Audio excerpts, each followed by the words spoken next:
Okay ma'am. ஆன்மீகம் channel நேயர்களுக்கு எனது அன்பின் மாலை வணக்கம்.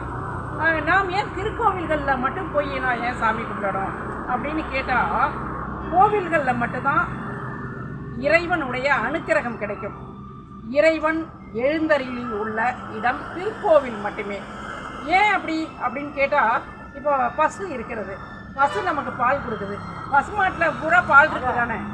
அப்போ வந்து எந்த இடத்துல கறந்தாலும் நமக்கு பால் கிடைக்கிறது இல்லை. பசுவின் காம்பிலிருந்து மட்டுமே தான், மடியிலிருந்து மட்டுமே தான் நமக்கு பால் கிடைக்கிறது. அதே போன்றுதான் இறைவன் எழுந்தருளி அனுக்கிரகம் பண்ணக்கூடிய ஒரே இடம் என்பது திருக்கோவில் மட்டும்தான். தென்னகத்திலேயே தமிழகத்தில் தான் அதிகமான அடியார்கள், சிவன் அடியார்கள், ஆழ்வார்கள் இவங்கள்லாம் இருந்து தொண்டு புரிந்த ஒரே இடம் வந்து தமிழ்நாடு மட்டும்தான். பாரத தேசம் பூராவும் மூர்த்தி, தலம், தீர்த்தம் எல்லாம் அமைந்து பல்லாயிரக்கணக்கான சிவாலயங்களும் பல வைணவ ஸ்தலங்களும் எழுந்தள்ளி உள்ளது. இது என்னென்னா, மனிதர்களை பக்குவமாக வாழ வைப்பதற்கு. நம்ம வந்து ஒருத்தவங்களை நேராக அடித்தோம் அப்படின்னு சொன்னால் அதுக்கு சாட்சி இருந்தால் தண்டனை கொடுத்துருவாங்க.